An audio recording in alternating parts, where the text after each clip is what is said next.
We've seen early footage of the Elena patch for Street Fighter 6, and in that build we saw adjustments to the throw mechanic. When a person successfully breaks a throw, they'll be rewarded with drive gauge and super gauge. In my opinion, I think this is a horrible change, and in this video I'm going to tell you why and what I think they should do if they want to reward the person who breaks the throw. And we can see in this clip here that when Elena goes in for a throw here, we look at the meters, and then when player 2 techs it, if we look at the drive gauge and the super gauge, we see that they're rewarded with 1 whole bar of drive gauge and 20% super gauge. You might be asking me why I think this is a bad idea, and the reason is simple. The defender isn't always a person on the back foot, meaning the aggressor could be the one that breaks the throw. If we look here, player 2 actually is the one that's the aggressor. They go in for the hit, they get the hit, so this means at this point that player 1 is actually minus. Of course, this is CPU gameplay, so even though player 2 is the one that's plus, player 2 doesn't do anything. Player 1 then goes in for a throw, which player 2 then breaks. Player 2 gets the knockdown. Player 2 goes in on the aggressive.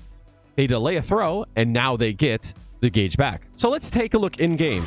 When I knock Ryu down, I'm going to have them throw. This is a super common knockdown that juries will use. They knock down, and then they go in for a throw. Now, the question is, who was the one that broke the throw? We can tell because Ryu has the throw break on his side. But that's not always the case, because in this case here, I can delay my throw, and now I'm the one who broke. The important part that I want you to take away from is this point here, Jury is the one who's advantage, because she got the knockdown, and now Ryu is in the mix-up. If Ryu goes to strike, I can self him. If Ryu goes to strike, I can also throw him. If Ryu goes to throw, I can also strike him. And if a person goes in for a throw, I can always shimmy.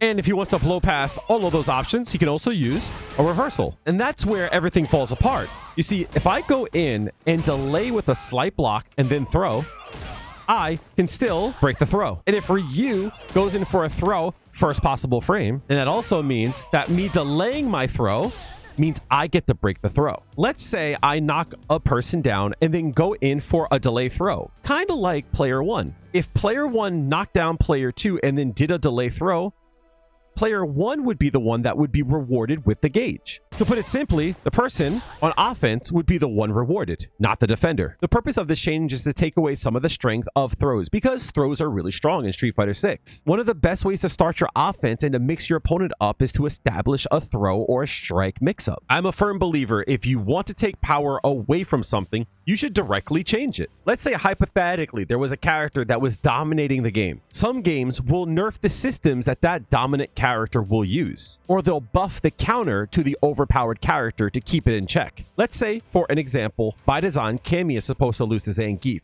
but she doesn't. Instead of nerfing Cammy, you would just buff Zangief. And now, if you want to play against a Cammy, you could just play Zangief. Sounds good in theory because now the counter has more viability. The question that I ask is, what if Zangief is not on the screen? Is Cammy nerfed? The answer is no. So going back to throws, if you want to nerf throws, you have to nerf it directly and not make adjustments to the systems around it. This will only allow the exploitation of the system while still not disincentivizing throws. So if I knock down Ryu and I want to go for a delay throw, what this does is allows Ryu to throw in a strike and to take his turn back. Or with the delay, it allows Ryu to walk outside the throw. All it does is shift the options that you would use at that time. And now instead, maybe I'll just go for more strikes.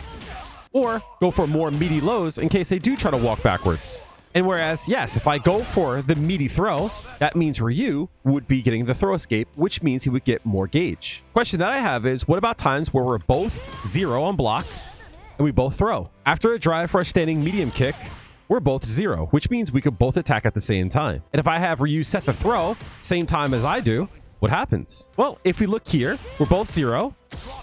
We both did throw, but Ryu got the throw escape. And if we look here, the same thing happens, except I got the throw break this time. If we go over to the wiki at wiki.supercombo.gg, there's a lot of information about Street Fighter 6 that's really useful. And if we go down to throw escape, we see why this change is really bad. The throw escape message will appear on the side of the player who performed their throw input last, with the character playing a voice line. If performed simultaneously, the game will randomly decide which player teched the throw. So in our case here, if we both go for the tech, sometimes I'll get the throw tech, sometimes Ryu will get the throw tech.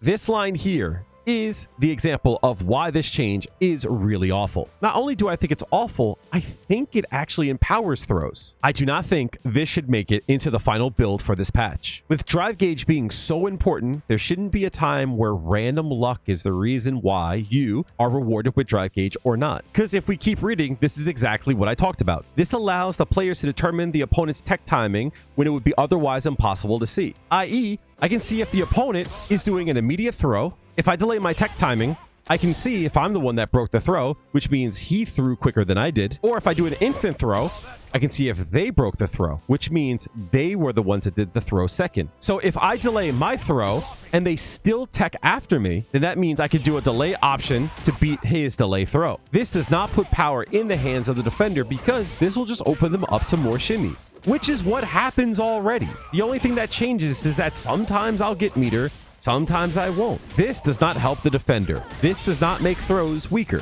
And this is what I would do to fix it. If you are set on the defender getting meter back, I would remove the rule of whoever breaks a throw gets meter and change it to, if there's a throw break within these parameters and you fall within one of these, you will get meter back. First, if you're within 10 frames of recovering from a knockdown.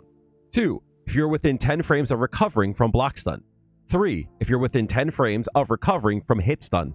This would ensure that no matter who initiates the throw, if you're knocked down, getting hit, or in block stun, it doesn't matter. You're on the back foot, so you get the meter back. If Jury knocks down Ryu and does a delay throw and she gets the throw break, Ryu would still get the meter. This is because even though Jury is the one to throw later, she is the aggressor after the knockdown, like this. Because even though Ryu has all of this health here, if Ryu wakes up with a reversal, Ryu actually can die in this situation. If Jury is fully loaded on all of her resources and has 3 bars of super gauge, she can unleash a max damage combo and actually kill Ryu. This is starting off from 73%, and doing this full combo is going to do a whole 65% health plus the sweep. So yes, because Ryu is knocked down, he is the one at disadvantage. This would account for things like knockdowns and mix-ups afterwards, using drive rush as a means to mix your opponent between a strike and throw, and for situations where I get the hit and I can mix up the opponent because I have frame advantage. With my rule set, Ryu would get the meter if I go for a throw because he was on the back foot, and he was within 10 frames of being in hit stun.